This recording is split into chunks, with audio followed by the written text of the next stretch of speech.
ډاکټر نوید خپلواک یم او نن د وینې د فشار په هکله در سره خبرې کوم.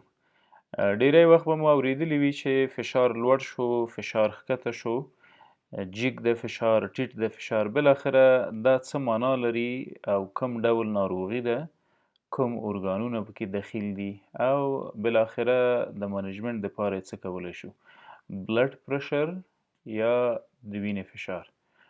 لومړی باید نورمال وپیژنو چې دغه فشار ده څه او نورمال یې څونه ده. ګورئ دا د وینې یو رګ ده او په داخل کې آر بي سي، سره کرویات، سپین کرویات او وینه او په نور مایعات په حرکت کې دي. دغه مایعات د زړه د خوا را پمپ شوي دي، د هارت یا د زړه د خوا پمپ شول. د دې پمپ په واسطه چې کومه وینه حرکت کوي او فلو کوي، دغه حرکت د وینو په رګونو باندې فشار واردوي. دې ته وایي بلډ پرشر. وینه د خپل حرکت په واسطه باندې د وینې د رګونو پر دیوالونو یا اندوتیلیم فشار واردوي. دغه فشار که اندازه شي نورمال 120/80 میلی متر ستون د سیماب ده. میلی متر ستون د سیماب. ښه، په همدې هکله خبرې کوو چې 120/80 نو بالاخره څه معنا لري. 120 سیستالیک بلډ پرشر یا جیک نورمال فشار ده، سیستالیک پرشر. په دې وروسته غږیږو چې سیستالیک او ډایسټولیک څه ته وایي. ډایسټالیک 80 یا هغه لوړ نورمال فشار 120 دی ټیټ نورمال فشار ده، ډایسټالیک پرشر. دا بیا وروسته واضح کوم چې سیستولیک او ډایسټولیک کله او څنګه منځته راځي. ښه، راځو د سیستولیک او د ډایسټولیک ترمنځ که چیرې د 120 نه 80 منفي کو نو پاتې کیږي 40 میلی متر ستون د سیماب. دا شو پلس پرشر. پلس پرشر. ښه، د دې لپاره چې د نورمال فشار وپیژنو باید ولاړ شو د زړه په هکله یو څه معلومات شریک کړو چې دا فشار بالاخره د کومه ځایه سرچینه اخلي. دا شو زموږ زړه. بره یې 2 دانې اریکلز دي، اوریکلز، او لاندې هم 2 دانې وینټریکلز دي، وینټریکلز، رایټ او لیفت وینټریکل. دا یې رایټ او دا هم لیفت هارت. ښه، کله چې وینه راغله زړه ته، له کومه ځایه وینه بالاخره؟ له سوپیریر وینا کیوا نه وینه راغله او د انفیریر وینا کیوا نه وینه راغله. د بدن د ټولو ځایونو نه ډي اکسیجنیټډ بلډ یا ناپاکه وینه په اصطلاح راغله رایټ ایټریم ته. د رایټ ایټریم نه لاندې راغورځېږي رایټ وینټریکل ته. د رایټ وینټریکل نه وینه پمپ کیږي د زړه په واسطه، راځي سږو ته، لنز یا سږي.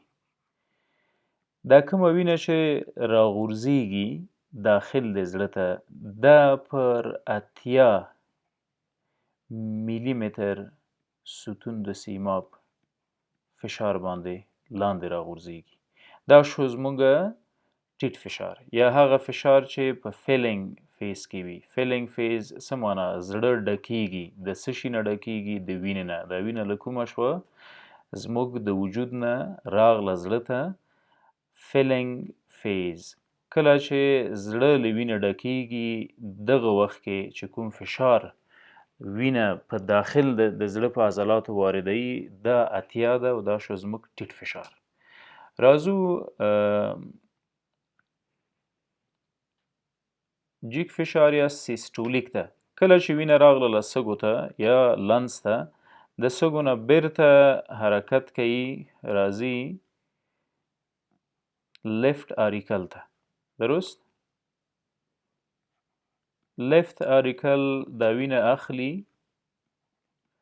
او پمپ کوي یې لاندې لیفت ونټریکل ته لیفت ونټریکل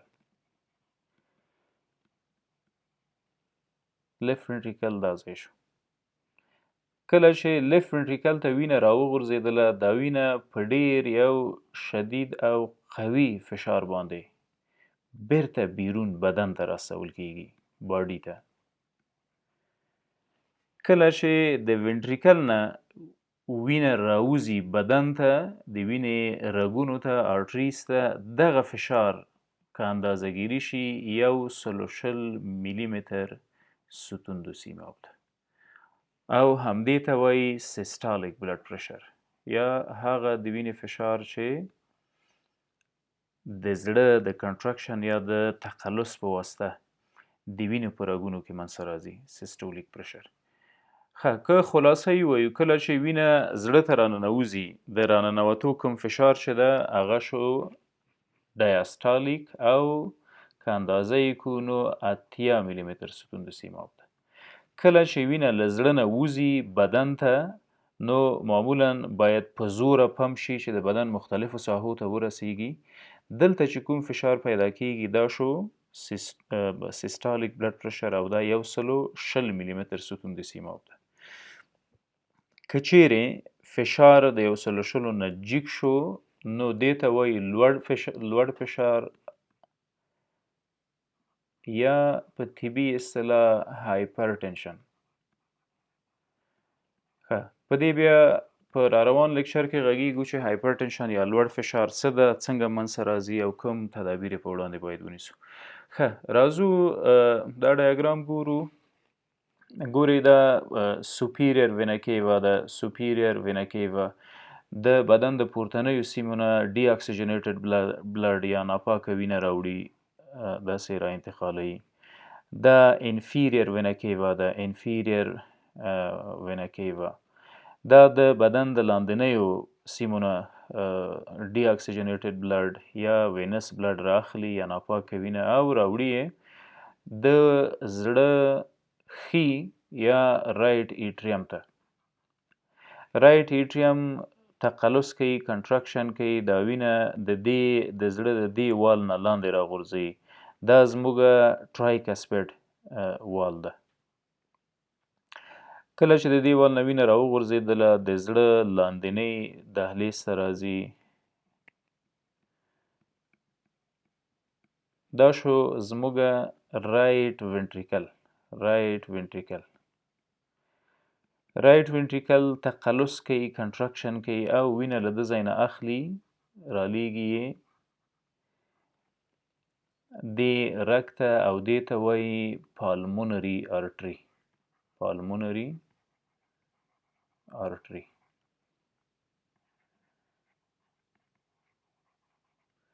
ښه دا وال د زړه وازیږي دا شو بایکسپیډ والو یا پالمونري والو د زړه یو وال ده کله به مو اورېدلي وي چې وال پلانکي وال بدل که یا د زړه د والونو تکلیف لري هغه په حقیقت کې د دغه والونو تکلیف وي پالمونري والو یا بایکسپیډ ښه وینه بالاخره راننوتله د دې ونټریکل د کنټراکشن نه ونټریکل تقلص وکړه عضلاتو حرکت وکړه وینه یې وزبېښله دا وینه راننوته دې رګ ته او له دې رګونو نه بالاخره راځي چیرته سږو ته ځي یوه برخه یې ښي سږي ته ورځي شش یا سږي ته رایټ لنز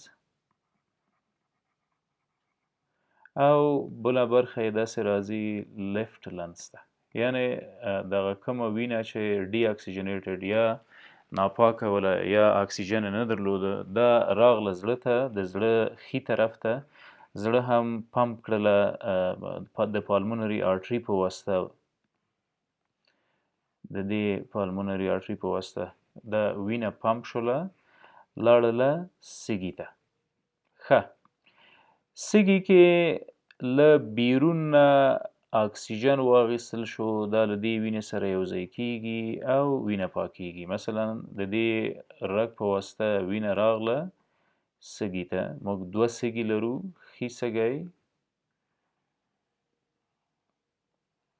دا شو زموږ ښي سږی، دا چپ سږی چې دلته د زړه دپاره یو ناچ لري یا کارډیاک ناچ. وینه راغلله او سږو ته راننوتله، له بیرون نه موږ په تنفس کې اکسیجن واخیسته، دا اکسیجن راځي د دې وینې سره یوځای کیږي او بیرته دا وینه د دې رګونو په واسطه باندې د سږو نه راځي بیرته زړه ته.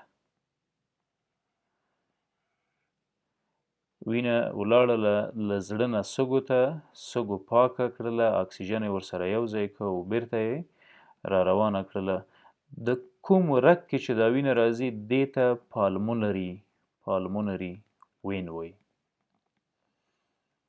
پالمونري وین د پالمونري وین په واسطه باندې وینه بیرته راغله د زړه لیفت ایټریم ته.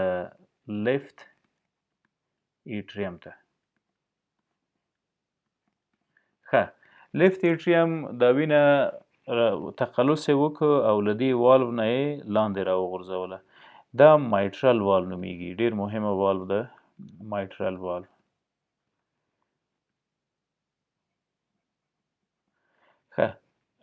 وینه راوغورځېدله لیفت وینټریکل ته یا چپ زړه ته، لیفت وینټریکل ته. د زړه په ټولو دهلیزونو کې تاسو وګورئ د لیفت وینټریکل کومه غوښه چې ده هغه هم ډبله ده او هم قوي ده. د دې په خاطر چې لیفت وینټریکل ډیر قوي کنټراکشن یا تقلص باید وکړي چې وینه د بدن ټولو ساحو پورې ورسوي. له سر نه واخله د پښو تر تلو پورې چې څومره هم وینه روانه ده حرکت کوي د وینې په رګونو کې، هغه د دغه عضلاتو د تقلص یا د کنټراکشن یا د حرکت د برکته ده. دلته نو وینه راغله له سږو نه پاکه وینه ده، دا ځای کنټراکشن کوي، زړه تقلص کوي، خصوصا دغه چپ وینټریکل، او په یو ډیر قوي زور باندې وینه را انتقالوي د وجود تر ټولو غټ رګ ته. دې ته وایي ایروټا یا د وینې هغه رګ چې له زړه نه سرچینه اخلي او وینه بیرون ته راستوي. دغه کنټراکشن کې چې کوم فشار جوړیږي دا فشار که مونږ اندازه کو دا 120 ملي متر ستون د سیماب ده. دا شو زموږ لوړ فشار. کله چې وینه راځي د دې سوپیریر وینا کیوا او د انفیریر وینا کیوا نه او را غورځيږي زړه ته، زړه نور ډکیږي له وینې نه، دا شو زموږ ټیټ فشار او دا د 80 ملي متر ستون د سیماب. په دې هیله چې د فشار موضوع واضح شوی وي چې جګ فشار او ټیټ فشار کوم یو ده. راځو بیرته د فشار په هکله خبرې کوو. که چیرې فشار 120/80 په یو بالغه او ځوان او صحتمند انسان کې وي دا نورمال ده. له 120 نه د روغتیا د نړیوال سازمان د ګایډلاین له مخې او د فشار د امریکې د فشار د کنټرول د انجمن د ګایډلاین له مخې له 120 نه تر 109 پورې که چیرې سیستولیک فشار وي دا په میډل ایج کې نورمال ده. سیستولیک پرشر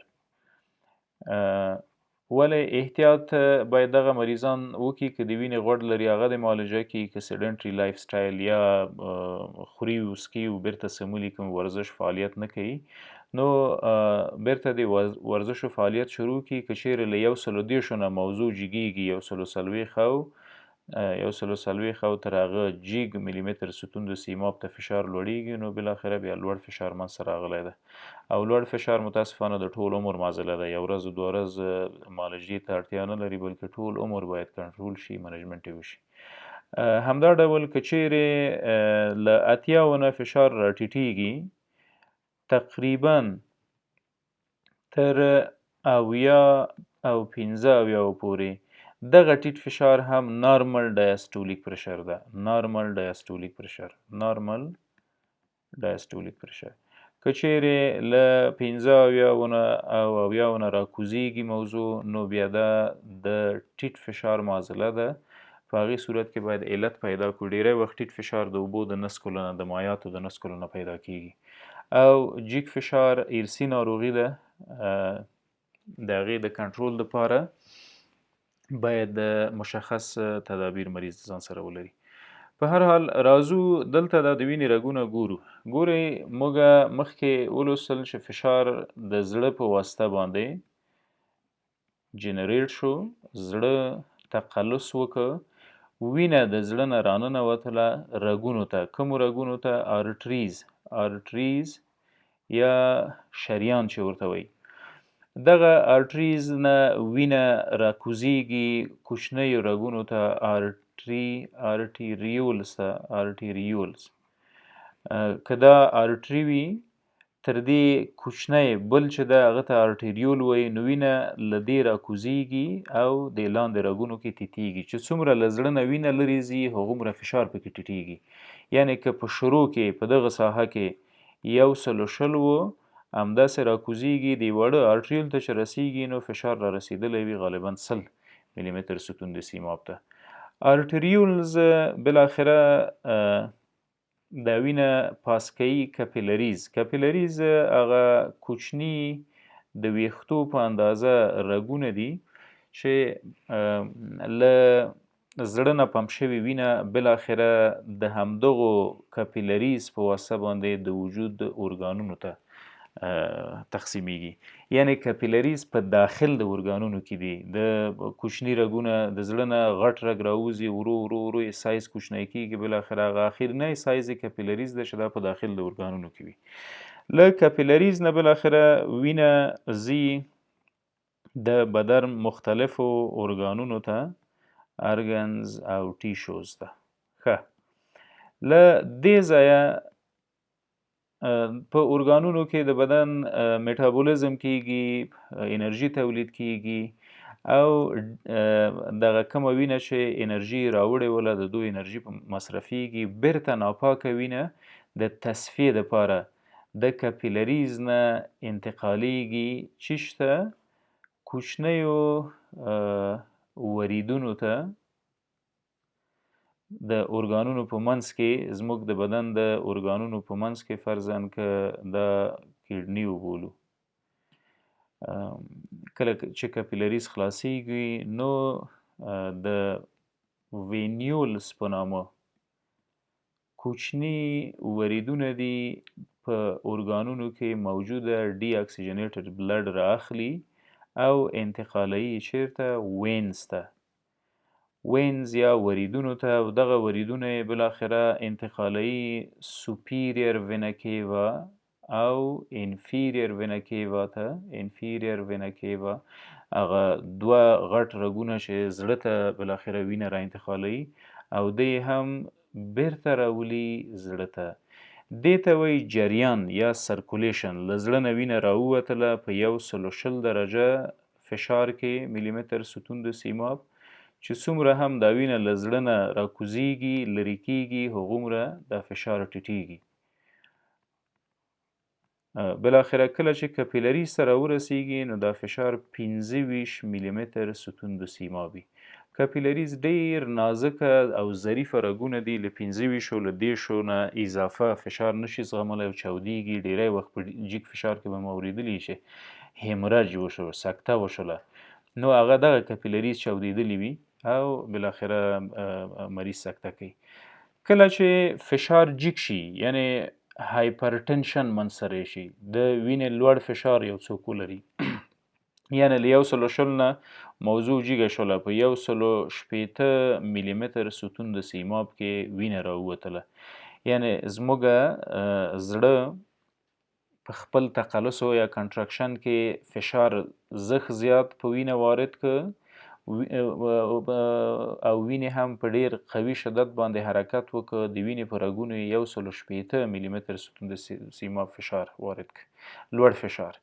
نو دا په همدغه فشار راوځي وجود ته، بالاخره که تر دې ځایه را رسیږي 140 ملي متر ستون د سیمابي او تر کاپیلریو چې راورسیږي نو تر تقریبا 80 او 80 ملي متر ستون د سیمابي. دلته کاپیلري دومره لوړ فشار نشي زغملی، که دومره لوړ فشار په کاپیلري باندې وارد شي چاودیږي. یو څه چې نچرلی زموږ په بدن کې د دفاعي سیستم یو ډیر مهم رکن ده، دغه کاپیلریز چیرته چې کله چې هم د یو جیک فشار سره مواجه کیږي نو اتومات له ځان نه یو څه مایعات خارجوي، اتومات یو څه مایعات راوباسي. دا کوم مایعات دي؟ دې ته وایي لیمف. لیمف چې زموږ په لیمفاوي چینلونو کې ګرځي. د وینې په منځ کې لیمف څه ته وایي؟ پلازما، سپین کرویات. دا ټول راوځي د دې کاپیلریو نه، یعنی زموږ دفاعي سیستم دا کار کوي. هلته فشار جیک شي، دلته چینلونه د کاپیلري واس شي او لیمف په نامه مواد ترې راوباسي. کله چې د لیمف مواد راووځي نو په داخل د کاپیلري کې یا داخل د دغه کوچنیو رګونو کې د وینې والیم کم شي او اتومات فشار راټیټیږي. دا یو طبیعي لاره ده چې زموږ په د وینې په رګونو کې د فشار سره پرې مبارزه کیږي. ښه، لیمف چیرته ځي؟ لیمف همداسې حرکت کوي لیمف وسلز ته یا هغه کوچنیو رګونو ته چې دغه مایعات پکې حرکت کوي، جریان کوي. لیمف وسلز بالاخره راځي او د وینې له رګونو سره یوځای کیږي. کوم رګونه؟ له وریدونو سره یوځای شي، د ډي اکسیجنیټډ بلډ سره دغه لیمف هم بیرته یوځای کوي او بیرته یې رالیږي زړه ته. یعنی دا لیمف ضایع کیږي نه، بلکې د کاپیلري نه راووتل د دغه کوچنیو رګونو نه او بیرته د وریدونو سره یوځای شول، زړه ته راغلل او زړه یې بالاخره بیا د مکمل والیم سره پمپ کوي. ډیری وخت موږ مریض ته د لوړ فشار په کنټرول کې ډایروټکس ورکوو. ډایروټکس څه کوي؟ ډایروټکس راځي د دغه کاپیلریو نه دا مایعات ډیر راوباسي. کله چې ډیر راوباسل نو مریض ډیر زر تشناب ته ځي، یورینیشن کوي، یورینیشن تشې میتیازې کوي. په تشو میتیازو کې دغه والیم ټیټیږي، کوم فشار چې په داخل د کاپیلریو کې وارد و له دونه د ډایروټکس په واسطه باندې مایعات ټول راووتل، د مثانې د لارې بیرون ووتل، والیم کم شو او فشار پکې راټیټیږي. ډیکریز بلډ پریشر. ښه، د لوړ فشار په هکله او د لوړ فشار په منیجمنټ به په بل لیکچر کې سره وغږیږو. مننه.